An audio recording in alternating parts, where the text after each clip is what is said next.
4వ ధారావాహికలో మనం చదువుకుంటున్నాం యోహాను వారు రాసిన సువార్తలోని నేపథ్యాలు. అందులో 3వ పాఠంకి వచ్చామండి. ప్రియ ప్రేక్షక సహోదరులకు మరొకసారి ఈ పాఠం కొరకు ఆహ్వానం తెలియజేసుకుంటున్నాం. ఈ పాఠంలో మనం నేర్చుకునబోతున్నాము యోహాను సువార్త యొక్క ఉపోద్ఘాతం. 3వ పాఠంలో ఉపోద్ఘాతం ఏంటి? 1వ పాఠంలో కదా చెప్పాలి. ఇప్పుడు నేర్చుకోవడానికి ఏముంది అనుకుంటున్నారా? పాఠంలోకి వెళ్తే తెలుస్తుంది. దైవశాఖలు కలుసుకుందాం. మరి నమస్కారం డాక్టర్ విల్సన్ గారు. నమస్కారం పాస్టర్ శామరాజ్ గారు. నమస్కారం. ఈ యోహాను సువార్తలోని నేపథ్యాలు, ఇందులో 3వ పాఠం యోహాను సువార్త యొక్క ఉపోద్ఘాతం. ఆ ఉపోద్ఘాతం పరిచయం చేస్తారా డాక్టర్ గారు? సాధారణంగా ఏదైనా కథ కానీ ఏదైనా చరిత్ర కానీ రాసినప్పుడు అనగనగా ఒక ఊరు ఒకానొకప్పుడు అని రాస్తారు. ఈ యొక్క ముగ్గురు కూడాను ఈ 4 సువార్తల్లో ముగ్గురు మత్తయి సువార్త రాసినప్పుడు ఆయన వంశావళి గురించి ఎక్కువగా రాసినాడు. అలాగా వేరే వాళ్ళ ఉద్దేశ ప్రకారం యోహాను బాప్తిజం ఇచ్చి యోహాను పరిచయం చేశాడు ఇంకొక దాంట్లో. సో ఈ విధంగా మనం చూసినప్పుడు ఈ యొక్క యోహాను మాత్రం తన మనసులో ఉన్నది ఏంటంటే, నేను యేసు ప్రభువుని దైవ కుమారుడని, పాత నిబంధన నెరవేర్చడానికి వచ్చి ఉన్నాడని చూపించడానికి ఆయనకు ఉపోద్ఘాతం ఏది వాడలేదు. కానీ ఆది యందు వాక్యం ఉండెను, ఆ వాక్యమే దేవుడై ఉండెను. అంటే ఆయన పాత నిబంధన గ్రంథం యొక్క పురాతన వాక్యాలని కలుపుతున్నాడు అన్నమాట. దేవుడు ఆదిలో సృష్టికర్తగా ఉన్నాడు, ఆ సృష్టికర్త ఇప్పుడు దేవుడై ఉన్నాడు, ఇక్కడ మన మధ్య నిలిచున్నాడు. ఎంత బాగా రాసినాడంటే, ఆయన ఎప్పుడైతే యేసుక్రీస్తుని దైవ కుమారుడు, ఆయనే సత్యమై ఉన్నాడు, ఆయనే మానవతారం ఎత్తి ఉన్నాడని చూపించినాడో, ఆ కథ ఒక ఆకర్షణ తీసుకొచ్చిందనమాట. ఓహో, మనకు సమీపించిన దేవుడు ఆయన. ఇప్పటి వరకు మాట్లాడాడు, మేఘముల ద్వారా మాట్లాడాడు, పాత ప్రవక్తల ద్వారా మాట్లాడాడు, ఇప్పుడు మాత్రం ఆయన స్వయంగా ఆయనే వచ్చాడా, అయితే ఈయన మనం చూడాలని ఆకర్షణీయం పుట్టుకొచ్చింది ఆ యొక్క ఉపోద్ఘాతంలోనే. ఈ రోజు యొక్క పాఠం ఆయన ప్రారంభ జీవితము, యేసుప్రభు వారు ఏమేమి చేసి ఉన్నారో దాని గురించి రాసింది. బాగుందండి. ఈ పాఠం కొరకు మూల వచనం వినిపించండి పాస్టర్ గారు. యోహాను సువార్త 1వ అధ్యాయము 1వ వచనంలోంచి తీసుకోబడి ఉన్నది. ఆది యందు వాక్యం ఉండెను, వాక్యము దేవుని యొద్ద ఉండెను, వాక్యము దేవుడై ఉండెను. బాగుందండి. ప్రతి ఒక్కరికి, బైబిల్ చదివిన ప్రతి ఒక్కరికి మొదటగా నేర్పించే వాక్యము, వాక్యం మీద బలం పెట్టడానికి ఉపయోగించే వాక్యం. డాక్టర్ గారు, ఆది యందు వాక్యం ఉండెను, ఈ మాటతోని ఈ గ్రంథం రచన ప్రారంభించటంలో గ్రంథకర్త యొక్క ఉద్దేశం ఏమై ఉంటుందంటారు? చాలామంది ఈ యొక్క 4 సువార్తలు చదివినప్పుడు సాధారణంగా మామూలుగా ఉంది, కానీ ఈ యోహాను సువార్తలో ప్రారంభంలోనే కఠినమైన మాట పెట్టాడు, లోగోస్ అన్నమాట. వాక్యము అని అంటే ఈ వాక్యం ఎవరు అని అర్థం చేసుకుంటే ఆయన మాటే ఆయన అయి ఉన్నాడు. అందుగురించి ఇది చాలా ప్రాముఖ్యమైన ప్రారంభం. దేవుడే తన మాట ప్రకారం జీవించున్నాడు. ఆయన ఆదికాండం 3వ అధ్యాయం 15వ వచనంలో, నేను మరి 2వ ఆదాముగా వచ్చి నేను గెలుస్తాను, ఈ పోరాటం కొనసాగించాల్సిందే, మంచి చెడుల మధ్యన దుష్టశక్తులు ఎవరో తెలుసుకోవాలా అన్నట్లుగా మరి ఈ యొక్క క్రొత్త నిబంధన గ్రంథంలో ఈ యొక్క వాక్యం ప్రారంభమైంది. మొట్టమొదటిది ఇవాంజలిస్ట్ ఈ యొక్క సృష్టికర్తని, ఈ సృష్టి గురించి మాట్లాడిన, ఆదికాండం గురించి మాట్లాడిన ఆ తలంపే ఇక్కడ మరలా ప్రారంభించాడు. అంటే 2వ ప్రారంభం అన్నమాట. అదేమో పాత నిబంధన గ్రంథంలో ప్రారంభం, ఇదేమో క్రొత్త నిబంధన గ్రంథంలో. క్రొత్త నిబంధన గ్రంథం అంతా కూడాను ఒక్కటే. యేసుప్రభు వారు, వారి జీవితం, యేసుప్రభు వారు వారి యొక్క చేసిన పని మనకి ఏ విధంగా వర్తిస్తున్నది. రెండవది వర్డ్ వాజ్ విత్ గాడ్. ఇది మానవుడి మధ్యన ఉండటమే కాదు, కానీ ఆయన దేవుడై ఉన్నాడు అన్న ఆలోచన. ఇది యేసుప్రభు వారు మానవతారం ఎత్తకముందు ప్రీ ఎగ్జిస్టెన్స్, ఆయన అక్కడ ఉనికిలో ఉన్నాడు, శాశ్వత కాలం అంతా ఉన్నాడు, ఆయన ఆది అంతము లేని వాడై ఉన్నాడు. ఈ యొక్క యెహోవా సాక్షులు, మరి ఇంకా వేరే వాళ్ళు ఆయన సృష్టిలో మొట్టమొదటిగా సృష్టించబడ్డవాడు అని చెప్తూ ఉంటారు. ఆయన సృష్టికర్త ఉండి ఏ విధంగా సృష్టిస్తాడు, సృష్టిగా ఉంటాడు, అదేమాత్రం కూడాను కుదరదు. అందుకోసం ఆయన eternal co existing with heavenly father, శాశ్వతంగా మరి శాశ్వత కాలం తండ్రితో కూడా ఉన్నవాడు అన్నమాట. మూడవది ఏంటంటే ఆయన వర్డ్ వాజ్ గాడ్, ఆయనే దేవుడై ఉన్నాడు. ఇంకా 14వ వచనంలో అధ్యాయాలను చూస్తే ఆయనే శరీరధారి అయి మన మధ్య నిలిచున్నాడు. ఎందుకు ఇదంతా ఈ విధంగా చెప్తున్నాడు అని అన్నట్లయితే, ఎవరైనా డైరెక్ట్గా వచ్చి ఈయన మెస్సయ్య, ఈయన నమ్మనంటే కాదని వెంటనే చెప్తారు. ఎందుకంటే ఆయన మెస్సయ్య అయితే వాళ్ళ ఉద్దేశం ప్రకారం యోధా గోత్రంలో యెరూషలేములోనే పుట్టాలి. కానీ దావీదుపురంలో పుడతాడన్న ప్రవచనాన్ని వాళ్ళు అర్థం చేసుకోరు. దేవాలయంలో ఏదో ఒక సన్హెడ్రిన్ వారి కుటుంబంలోనే పుడితేనే ఆయన వర్కర్ చైల్డ్, లేకపోతే లేమన్ చైల్డ్ ఆయన ఏమాత్రం కూడాను. సో ఈ విధంగా రకరకాలైనవి ఉన్నప్పుడు ఈ యొక్క యోహాను ఆ యొక్క ఆత్మ ప్రేరేపణతో రాసినప్పుడు ఆది అందు దేవుడుండెను, ఆ దేవుడే వాక్యమై ఉన్నది, ఆ వాక్యమే ఉంది. సో ఈ విధంగా మనం తెలుసుకుంటే ఇంత అద్భుతమైన ప్రారంభం నాకు చాలా ఆశ్చర్యంగా ఉంది. ఎందుకంటే ఇంకా ఏంటి ఇంకా తెలుసుకుంటే బాగుండు, ఈ ప్రారంభం ఎంత బాగున్నట్లయితే ఉంటుందండి. సో ప్రారంభం నూతన నిబంధన ఇది ఆలోచనతో పరిశుద్ధాత్మ ప్రేరేపణతో ఆశ్చర్యంగా ఇది నడిపించారు. ఇంకా తెలుసుకోవాలని సత్యాన్ని ఆ యొక్క ఆశ పెంచుతూ ఉన్నదన్నమాట. అంటే ఆ పరలోకం నుంచి మనుషుల మధ్యకి తీసుకొచ్చి పరిచయం చేస్తున్నట్టుగా అనిపిస్తుంది. పాస్టర్ గారు, మరి నెక్స్ట్ మనం చూసినట్లయితే ఆ వాక్యమే శరీరధారి అయి మనం కంటిస్తూ పెడతాం 14వ వచనంలో. ఈ మాట చెప్పటంలో గ్రంథకర్త యొక్క తలంపు ఏమంటారు? అనే యొక్క తలంపుని మనం చూస్తున్నప్పుడు మరి యోహాను ఈ యొక్క సువార్తను రాస్తున్న కాలంలో చూసినప్పుడు అప్పటికే మరి చాలా తత్వజ్ఞాన వ్యక్తులు వీళ్ళందరూ కూడా ఈ లోకాన్ని ఒక రీజన్ మీద లేకపోతే ఒక లాజిక్ మీద వచ్చిందని వారు అనుకుంటూ ఉండేవారు. ఆ యొక్క లోగోస్ అనే ఒక పదము ఆ కాలంలో అందరికీ కూడా సానుకూలంగాను అర్థమయ్యేలాగా ఆ యొక్క ఫిలాసఫర్స్ అందరికీ కూడా ఉన్నట్లు మనం చూస్తున్నాం.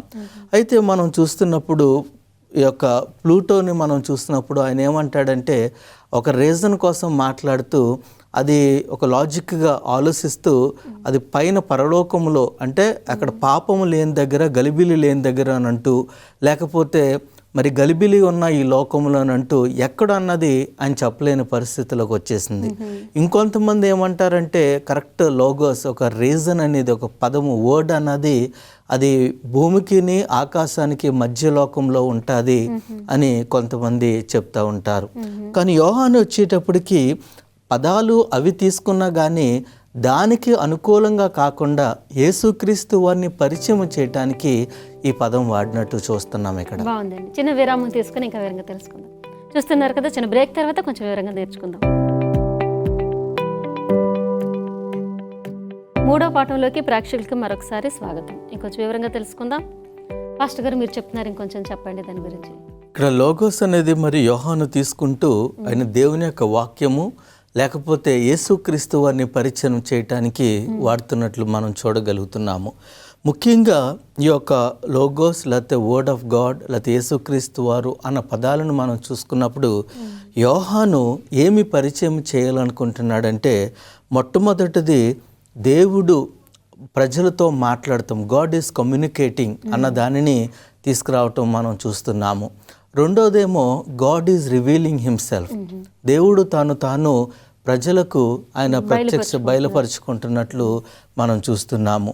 మూడోది మనం చూసుకున్నప్పుడు ఆ దేవుడే మానవులతో నివసించటానికి ఉంటున్నట్లు మనం చూడగలుగుతున్నాము. అందుకనే 14వ వచనానికి 1వ అధ్యాయం యోహాను సువార్తలకు వచ్చినప్పుడు ఆ వాక్యమే శరీరధారి అయి మరి మన మధ్యకి ఆయన నివసించటానికి వచ్చినట్లు చూస్తున్నాం. ఈ యొక్క నివసించుట అన్న పదాన్ని ఆ గ్రీక్ వర్డ్లో మనం చూస్తున్నప్పుడు ఏదైతే మోషే కాలంలో నిర్గమకాండము 25వ అధ్యాయము 8వ వచనములో దేవుడు మీ మధ్యన ఒక గుడారమును ఏర్పాటు గుడారము చేయమని చెప్తారు కదా, ఆ పదము అక్కడ వాడినట్లు మనం చూస్తున్నాం. అంటే ఏదో నామక వాస్తుగా కాకుండా ఆ పూర్తిగా రియలిస్టిక్ లో సన్నిధానం కూడా పెట్టేలాగా మనము ఇక్కడ చూడగలుగుతున్నాం. అంటే యోహాను ఈ యొక్క లోగోస్ అన్న పదముతో ఈ సువార్తను ప్రారంభించడానికి కారణం ఏంటంటే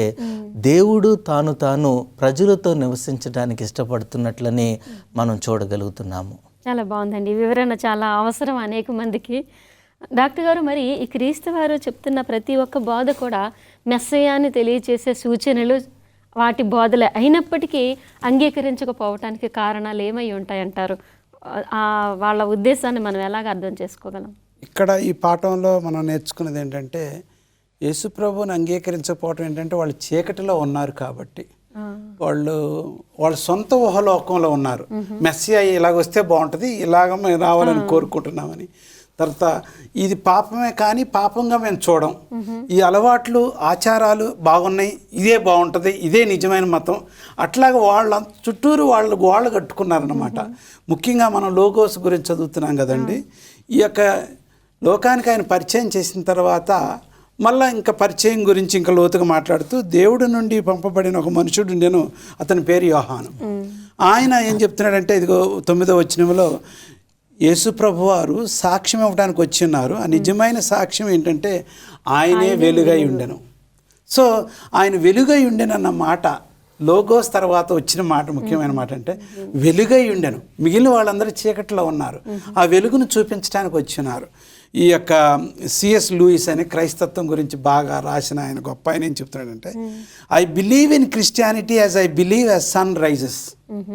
సూర్యుడు ఏ విధంగా ఉదయిస్తాడో అంత గొప్పగా అది నిజమని నేను కూడాను యేసుక్రీస్తుని నిజమైన వాడని తెలుసుకుంటున్నాను. నేను ఎందుకంటే ఆయన ద్వారా నా పాపం ఏంటో నాకు తెలుస్తుంది, ఆయన ద్వారా రక్షణ ఏంటో నాకు అర్థమవుతుంది, ఆయన నిజమైన లోకానికి వెలుగని చెప్తున్నారు.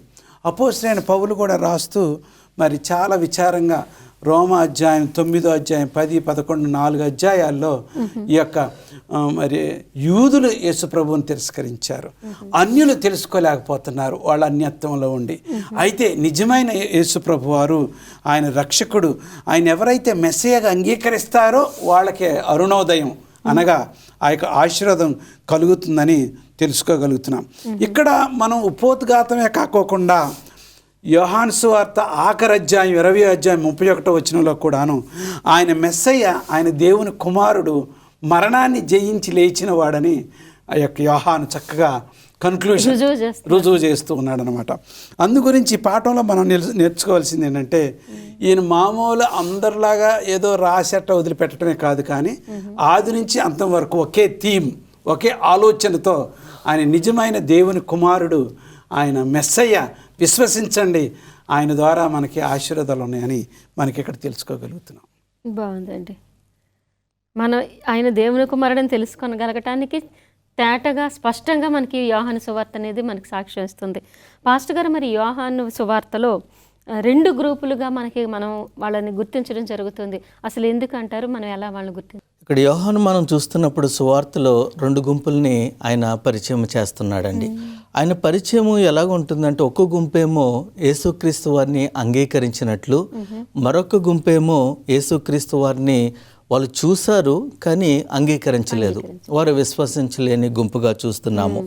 మొదటి గుంపు వారిని మనం చూస్తున్నప్పుడు 11 మంది శిష్యులు, తర్వాత నికోదెమ, యాకోబు బావు దగ్గర స్త్రీ, ఆ గుడ్డివాడు, ఇలాంటి వాళ్ళందరూ కూడా మొదటి గుంపులోకి వస్తున్నారు. వాళ్ళు నమ్ముతున్నారు, విశ్వసిస్తున్నారు. రెండో గుంపు వారిని మనం చూసుకున్నప్పుడు ఈ పరిసయ్యులు, ప్రధాన యాజకులు, ఈ యొక్క 5,000 మంది ఎవరైతే యేసుక్రీస్తు వారి దగ్గర భోజనం చేశారో వీళ్ళందరూ కూడా, అంటే ఆయన నమ్మట్లేదు, విశ్వసించట్లేని పరిస్థితిలోనికి వెళ్ళిపోతున్నట్లు మనం చూస్తున్నాము. అయితే మనం ఇక్కడ చూడవలసింది ఏంటంటే, మరి ఈ యొక్క నమ్మకము అన్న దానిని, లేకపోతే విశ్వాసం అనేది చాలాసార్లు మనము నామవాచకంగా తీసుకుంటూ ఉంటామండి. నామం అంటే ఒక పదము, అది మనకు ఉంటే సరిపోతుంది అన్నది మనం అనుకుంటాం. కానీ మనకు అర్థమయ్యేది ఏంటంటే, అదొక క్రియ రూపంలో మనం తీసుకోవాలి. క్రియ రూపంలోనికి ఆ విశ్వాసము ఎప్పుడైతే మార్చబడతాదో అప్పుడే దానికి ఉన్న సాదృశ్యాన్ని, దానికి ఉన్న అమూల్యమత్వాన్ని మనము బయటకు తీసుకురాగలుగుతాము. మనము యాకోబు 2వ అధ్యాయము 19వ వచనంలో మనం చూసుకున్నప్పుడు మనం అనుకోవచ్చు, నేను విశ్వసిస్తున్నాను కదా, నేను నమ్ముతున్నాను కదా, నమ్మటం వల్ల నాకు సరిపోతుందని మనం అనుకుంటాము. కానీ యాకోబు 2:19లో దెయ్యాలు కూడా నమ్ముతున్నాయనేసి అంటున్నారు అక్కడ. అంటే నమ్మటం వరకే కాదు, మనము మొదటి గుంపులో ఎలాగైతే నమ్మి దాని క్రియారూపంలోనికి విశ్వాసాన్ని వారు తీసుకెళ్ళగలుగుతున్నారో అలాగ ఉండాలని మనము తెలుసుకోగలుగుతున్నాము. ఇంకొక ప్రాముఖ్యమైన విషయాన్ని మనం చూస్తున్నప్పుడు, మొదటి గుంపు వారేమో ఒకవేళ తప్పు చేసినప్పుడు యేసుక్రీస్తు వారికి గద్దిస్తే గద్దింపుకు లోబడటానికి ఇష్టపడుతున్నారు. కానీ రెండో గుంపు వారు యేసుక్రీస్తు వారు గద్దించకపోయినా వీళ్ళు యేసుక్రీస్తు వారిని గద్దించి యేసుక్రీస్తు వారికి విరోధం అవటానికి చూస్తున్నట్లు మనం చూస్తున్నాము. అంటే ఈ భాగం అంతా కూడా మరి యోహాను ఈ యొక్క సువార్తలో ప్రజలను రెండు గుంపులుగా చేసి విశ్వసించిన గుంపు, విశ్వాసం లేని గుంపుగా మార్చి ఎవరికి ఎలాంటి పరిణామాలు వస్తాయన్నది కూడా ఆయన చెప్తున్నట్లు మనం చూడగలుగుతున్నామండి. బాగుందండి, చాలా వివరంగా చెప్పారు. ఇది చాలా అవసరమే, ఎందుకంటే విశ్వాసించలేదు అంటే ఆటోమేటిక్ తిరుగుబాటు కూడా మొదలైపోతుంది వాళ్ళ. చిన్న బ్రేక్ తీసుకుందామండి. చూస్తున్నారు కదా ప్రియ సహోదరులారా, అవిశ్వాసం దేవుని మీద తిరుగుబాటు కూడా నడిపిస్తుంది. చిన్న విరామం తర్వాత ఇంకొంచెం తెలుసుకుందాం. యోహాను సువార్తలోని నేపథ్యం గురించి మనం ఉపోద్ఘాతం చదువుకుంటున్నాము. చివరిలో ఇంకొంచెం తెలుసుకుందాం. డాక్టర్ గారు, మరి ఈ యోహాను సువార్తలో యేసుక్రీస్తు ప్రభువారు అంటారు కదా, కుమారుని మహిమపరచుము అని ప్రభువారు ఆ మాట అనటంలోని ఆంతర్యం ఏమంటారు? యేసు ప్రభువారు సేవ ప్రారంభించినప్పుడు ఇప్పుడు పాస్టర్ గారు చెప్పినట్లుగా రెండు రకాలైన మనుషులు ఉన్నారు. ఆయన దగ్గర మేలు పొందినవారు, ఆయన స్మర్శించిన వారు, ఆయన దగ్గర పొందినవారు ఆయన దగ్గర అయిపోయారు, ఆయన్ని వెంబడిస్తున్నారు, ఆయన ప్రేమిస్తున్నారు, అదంతా బాగుంది. కొంతమంది ఏమో ఆయన తిరస్కరించిన వారు, వాళ్ళ హోదాని కాపాడుకోవడానికి, వాళ్ళ గొప్పతనాన్ని కాపాడుకోవడానికి వాళ్ళు ఈయన మాకు అడ్డుగా ఉన్నాడని ఆలోచించడం ప్రారంభించారు. ఇప్పుడు పరలోకం వైపు చూసినప్పుడు దేవుడు పరలోకపు తండ్రి 17వ అధ్యాయములో ఉందన్నమాట. పరలోకపు తండ్రి నీ కుమారుని మహిమపరచుము, నేను నిన్ను మహిమపరచులాగున అంటే పరలోకపు విషయాల గురించి ఇక్కడ మాట్లాడుతున్నాడు అన్నమాట. దేవుడు మహిమపరచబడాలి, యేసుప్రభు వారు మహిమపరచబడాలంటే పరలోకపు తండ్రి ఆయన్ని దీవించాలి. ఈ క్షణం ముఖ్యంగా ఏంటంటే ఆయన సిలువకు దగ్గరకు వచ్చినప్పుడు ఆయన ఒంటరిగా ఉండిపోయినట్లుగా గమనించాడు. శిష్యులు కూడాను ఆ సమయానికి వాళ్ళు పారిపోయారు, భయపడిపోయి పారిపోయారు. ఒక ఆయన అయితే ముమ్మారుగా నాకు తెలియదు అన్నాడు. ఒక ఆయన అయితే డబ్బులకు అమ్ముకున్నాడు ఆయన్ని. ఇంత పరిస్థితుల్లో ప్రభువా నేను ఒక్కడిని అయిపోయాను, మరి నీ కుమారుణ్ణి మహిమపరచము అంటే, మహిమపరచం అంటే సమస్య నుంచి పరిష్కరించాలని కాదు, మహిమపరచడం అంటే తోడుగా ఉండి కార్యసాధన చేయించమని ఇక్కడ ఉన్నది. గ్లోరీ అని అంటే దేవుని మహిమపరచడం మాత్రమే, ఏ మానవుడు కూడాను కాదు.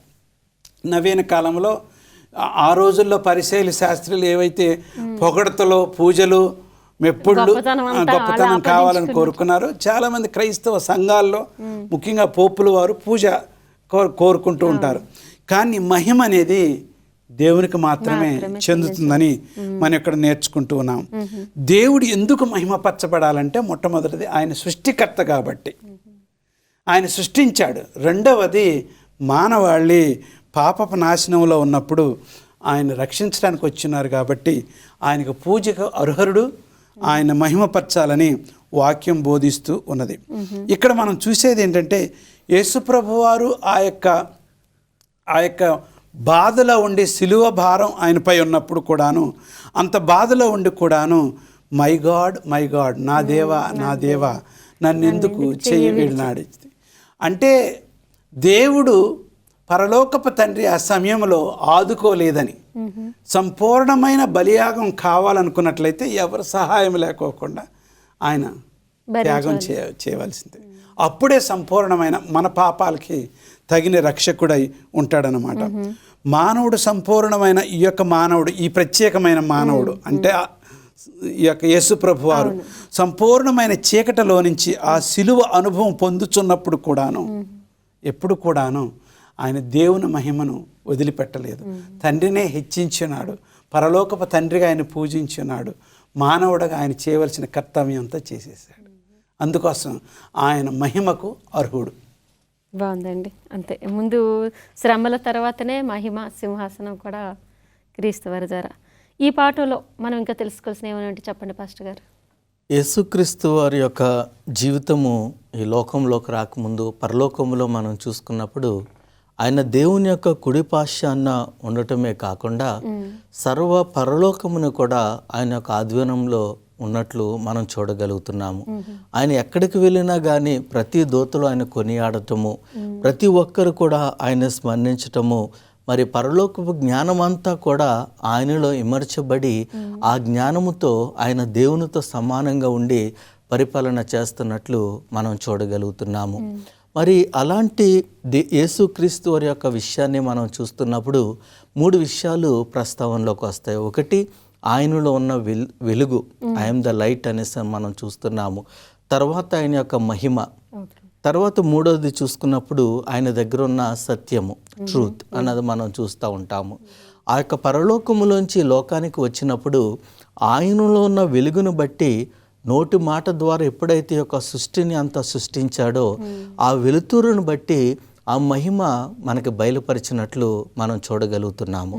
ఆ మహిమ ఎప్పుడైతే మనకి బయలుపరచబడ్డాదో ఈ సర్వమును కూడా సత్యముతో ఆయన పరిపాలన చేస్తున్నట్లు మనము చూస్తున్నాము. కానీ ఎప్పుడైతే పాపం ఈ లోకంలోకి రావటము సాతాను ద్వారా చూసి ఉన్నామో, ఈ సత్యాన్ని మళ్ళీ తిరిగి పునరుద్ధరించటానికి ఆ యేసుక్రీస్తు వారు మన కోసం చనిపోవటానికి వచ్చి ఈ సత్యాన్ని లోకానికి బయలుపరిచి సత్యమును బట్టి మానవులు ప్రాయశ్చిత్తము పొంది ప్రాయశ్చిత్తం ద్వారా దేవుని మహిమలో ఉండాలని, ఆ మహిమను పొందిన వారు దేవుని యొక్క వెలుగులోనికి వెళ్ళాలని దేవుడు ఈ యొక్క లోకానికి కుమారుడిగా వచ్చినట్లు మనం చూడగలుగుతున్నాము. ఇదంతా కూడా మనకు దేవుడిచ్చిన స్వతంత్రం ద్వారానే జరుగుతుందండి. అది దేవుడు బలవంతం చేయట్లేదు మనల్ని, లేకపోతే ఆయన ఇది నువ్వు నమ్మాలి అని గుడ్డితనముతో మనల్ని తీసుకువెళ్ళటలేదు. కానీ ప్రాయశ్చిత్తము పొందటానికి మనకి పరిశుద్ధాత్మను అనుగ్రహించి పరిశుద్ధాత్మ యొక్క దేవుని యొక్క మాటల ద్వారా ఆ స్వతంత్రాన్ని దేవుడు మనకిచ్చినట్లు మనం చూడగలుగుతున్నాము. బాగుందండి. ముందు డాక్టర్ గారు మన గత పాఠంలో చదువుకున్నట్లు ఆ బెతెస్దా కోనేరు రోగిని కూడా నువ్వు స్వస్థపడగోరుచున్నావా అని అడిగే చేశారు, కానీ ఒత్తిడి చేయలేదు, అధికారం చూపించట్లేదు దేవుడు. బాగుందండి. ఈ సత్యము వెలుగు ప్రేక్షకులు పొందాలని దీవించండి డాక్టర్ గారు. మహిమ కలిగిన తండ్రి, పరిశుద్ధుడా యేసు ప్రభు, నీకు స్తోత్రాలు.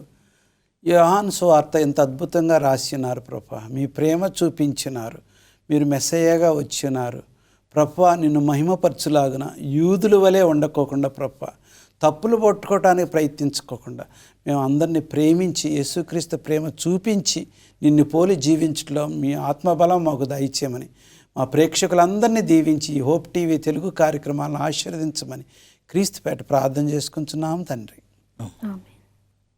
బాగుందండి. చాలా విలువైన పాఠం చాలా చక్కగా చెప్పారు. ధన్యవాదాలు. తెలుసుకున్నాం కదా ప్రియ సహోదరులారా, యోహాను సువార్తలోని ఆ ఉపోద్ఘాతంలోనే మనకి ఎన్ని విషయాలు నేర్పించారో, పరలోకాన్ని ఆ వాక్యాన్ని ఇక్కడ తీసుకొచ్చి మన మధ్య నివసిస్తున్నారని చెప్పారు. అంతే కదండి, ఆ వాక్యము దేవుడని నమ్మటమే కాదు, ఆయన మనకి మెస్సయ్య. ఈ మెస్సయ్య అనటానికి ఇప్పుడు చదువుకుందే కాదు, ఇంకా చాలా సాక్ష్యాలు ఉన్నాయి. అది తెలియాలంటే 4వ పాఠంలో మళ్ళీ మనం కలుసుకుందాం. అంతవరకు ఇప్పుడు విన్న వాక్యం మీలో సమృద్ధిగా ఫలించేలాగన ఈ పాఠాలను వినండి, చూడండి, సబ్స్క్రైబ్ చేయండి, లైక్ చేయండి, అందరికీ షేర్ చేయండి. మీరు సువార్తలో జీవిస్తూ ప్రచారంలో భాగస్థులు కండి.